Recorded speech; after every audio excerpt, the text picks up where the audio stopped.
So far, Longlegs has been one of the breakout horror flicks of the year. If you've watched the film by now, you already know that the ending of the film practically makes for a jaw-dropping case in itself. The film follows a half-psychic FBI agent who takes up a difficult case of a series of murder-suicides that have remained unsolved for the past 30 years. The more Lee Harker goes digging into this rabbit hole, the stranger it becomes. Soon she finds out that her entire life has been connected to Longlegs, without her even being aware of it. The film really goes to town on incorporating the supernatural elements while including a few puzzling moments that lead up to a fairly ambiguous climax. Even though Lee's mother explained the entire fiasco was Satan, the dolls, and the titular serial killer who started it, there are many things about the film which Osgood Perkins left completely open to our interpretation. Given that a lot of you still have questions that left you scratching your heads, here are my 2 cents on the gaps left behind by Longlegs. With that being said, this video will be spoiler-ridden territory, and in case you're trying to avoid them, now's your time to hit pause. Before we go into our explanation, we have a very small request. If you like our content, please support us by subscribing to our channel. This is a small click for you, but for us it means a lot. Thank you. Let's begin.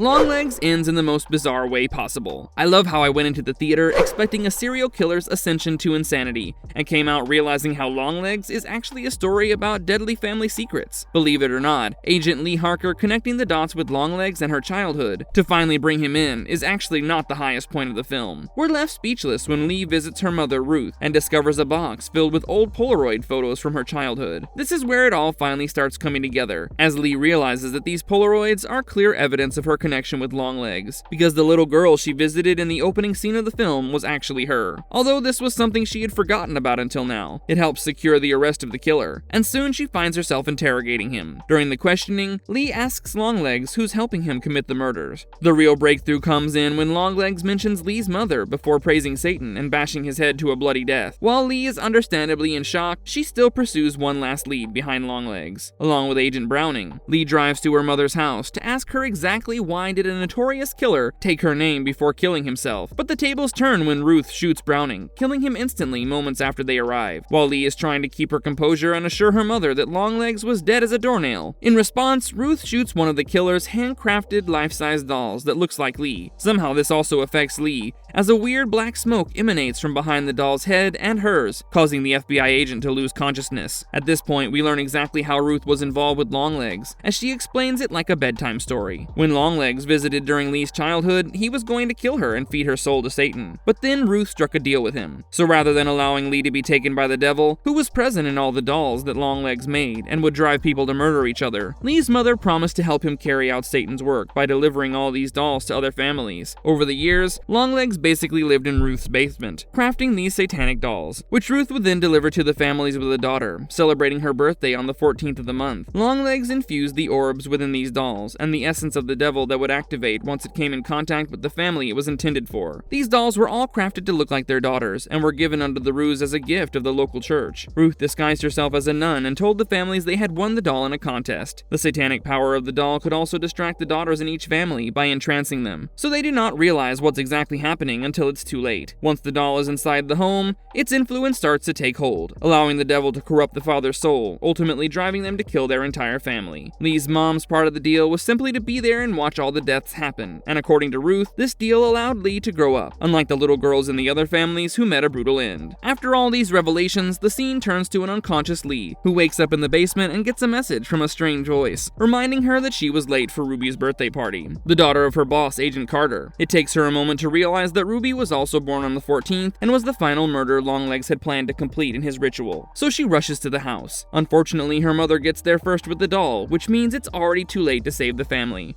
as they've already been possessed by the devil, thus setting Longlegs' plan in motion. Lee watches everything helplessly as she watches Carter grow irritated, cold, and right on the edge of snapping. He then asks his wife to accompany him to the kitchen to help him cut the cake. It becomes obvious that while Carter tries to resist the compulsion, he fails, stabbing his wife to death in the kitchen. Following this, he moves to attack Ruby, who's too entranced by the doll to understand what's going on. Luckily, Lee stops Carter before he kills his daughter by shooting him. Meanwhile, Ruth is furious that her daughter chose to disobey her, instead of accepting their fate as the servants of the Dark Lord. So she pulls out her own knife to finish the devil's work by killing Ruby while insisting she was doing this for Lee, just like she always has, and vows to continue doing so even after Longlegs' death. Realizing that her mom has now fully embraced Satan worship and is beyond saving, A distraught Lee has no choice but to shoot Ruth in the head to protect Ruby. She then tries to blow out the doll's brain to free Ruby, but for some reason, the gun doesn't fire any bullets. We then flash back to Longlegs saying "Hail Satan," and the films with Lee telling an emotionless Ruby that they need to leave, while standing still at one place, hypnotically staring at the doll. What this means exactly, and why she couldn't shoot the doll, is left open to interpretation, but it seems to suggest that she couldn't completely get rid of the devil's spirit, and that the forces of evil will remain. So even with Longlegs and his accomplice gone, it's not a very reassuring ending. Was Lee Harker born as a psychic? Absolutely not. Everything about Lee, her psychic intuition, her introverted nature, and her neurodivergent tendencies come from her mom turning their home into the devil's workshop. Lee surely had some sort of devil mist in her because of Longlegs, giving her a kind of spiritual link with the devil, or at least with evil. This connection influenced her intuition, and it was either the devil tapping her on the shoulder to make her aware of things, or it gave her a radar for evil. For instance, during the manhunt scene, she had a certain feeling telling her which house the killer was in. It could have actually been Satan arranging things so she could work the Longlegs case. But to what end? Why would he want her on the case, especially when Longlegs lived in her mother's basement? You could argue it was less about the devil directly, and more about an awareness of evil, acting like a metal detector. Either way, her powers are connected to the mist in her head, the doll, and her link to Satan. It's just a question of how much was Longlegs or the devil actively directing her, versus her intuition being a byproduct of that connection. Now, it is very much possible that Lee was entranced from the moment Longlegs met her to the point Ruth shot her life-size doll to break the orb inside it. This also explains why Lee's psyche has been fractured since she met Longlegs as a child. The film showed a moment where Ruth was confronting Longlegs, who attacked and gagged her and threatened to kill Lee and sacrifice her soul to the devil. So to save her daughter, Ruth agreed to become his accomplice and decided to make a deal with the devil. But since Lee did not die, her doll had a different role to play throughout her childhood. The power of the doll basically prevented her from seeing or understanding how Longlegs and her mother were involved with each other, so much so that Lee didn't even notice him living in their basement while growing up. To think that this man was building dolls and implanting them with orbs throughout her entire childhood, while her mother seeded them out like weapons that wiped out entire families. This also explains the reason why Ruth felt sick all the time, kept swallowing pills, and pushed Lee to always say her prayers. Ironically, they had both stopped praying, and it was all because of the presence of the demon inside their house. While Longlegs basked in the glory of all these kills, feeding his master, he left Ruth broken and tortured on the inside. Despite everything, Ruth somewhat comes off as a sympathetic character because, amid all the tragedies, she becomes his human monster to protect Lee from Satan. If you remember earlier in the film, Longlegs mentioned how he worked for the man downstairs, which definitely meant Satan. But for Lee, he literally becomes the man downstairs. The doll's influence is probably the reason why Lee has any psychic intuition to begin with, and throughout the movie, we've seen it haunting her as a dark, horned figure that resembles the devil. While the psychic bridge that was formed by her being entranced with the doll allowed Lee to predict the truth that many failed to see, it also prevented her from figuring out what was happening underneath her roof all these years. It's probably why this shadowy form we keep seeing throughout the film is similar to the dark smoke that leaves Lee's head when her doll's orb is destroyed, hinting that it was indeed a manifestation of the doll's powers. Now that the psychic bridge was severed with her mother destroying the doll, everything came back to Lee after being blinded from the truth all these years.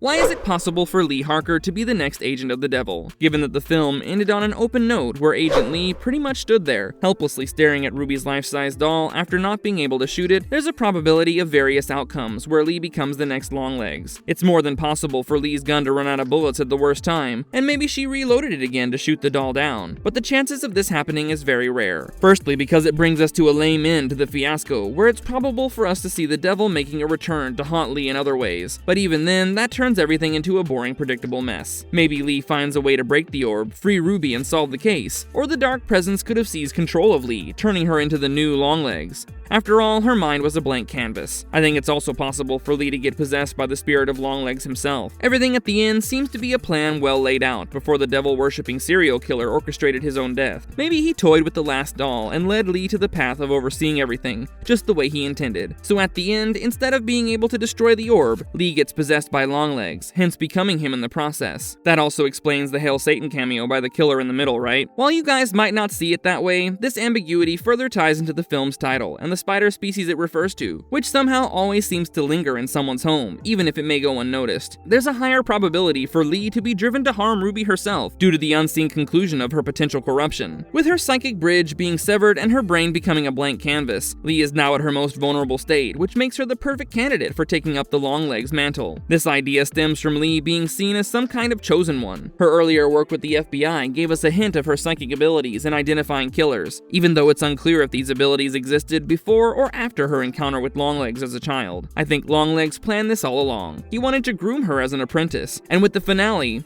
we know that her mind is irreparably shattered. Even if all of this is just a theory, we know for certain that the introverted Lee has confronted her greatest demon by the end. She never wanted to live without the single mother who raised her, but right after Lee comes to terms with the truth that Ruth was now an agent of the devil, even if she was coerced into it. However, there's a cost to this realization, as Lee ends up doing something she never wanted for herself, which is causing a lasting emotional impact on a child. Anything is possible, really. Maybe that's why she couldn't destroy the orb. Maybe she could have flicked the safety back on and fired a blank at the doll in a fit of anger. This tough choice would allow her to use the spell to obliviate Ruby about her father murdering her mother and then coming for her, just like Lee's mother did to her, out of love and concern to ensure the child doesn't remember the horrors of this personal tragedy, because in a way, staying emotionally detached, even through supernatural means, is the only means to protect her mentally. It would allow Ruby to live freely, even if it was not entirely through genuine means, and was fully based on deception, rather than being manipulated like Lee and Ruth were. And maybe to save Ruby's life from being taken by the devil, Lee spirals into the same path her mother took, propagating a fresh cycle of murder and mayhem to keep the devil satisfied. Maybe her MO would be different from the first Longlegs, who specialized in doll making. I know for sure Ruby grows up, because the Wikipedia page for the film lists the casting for an adult Ruby, who we didn't see in the recent film. That has to be a clue, right? The film is truly a commentary on the concept of nuclear families, and how dysfunctional it is behind the facade of perfection we see in their picket fence life. Parents often say they lie to protect their children, but in the movie, we can see Longlegs continue his work for the devil in other ways, even after being free from his physical form. Symbolically, Longlegs represents the mystery that has always been a part of Lee's life, which is basically the truth her mom never told her. The movie's sense of dread is less about Satan and more about the unsettling feeling that your world is not what it seems, because your parents haven't been honest with you. So Lee will always have to live with that feeling, even now that she knows the truth. This might also influence her to do the same thing to protect Ruby and strike a deal with the devil to ensure she lives to grow up.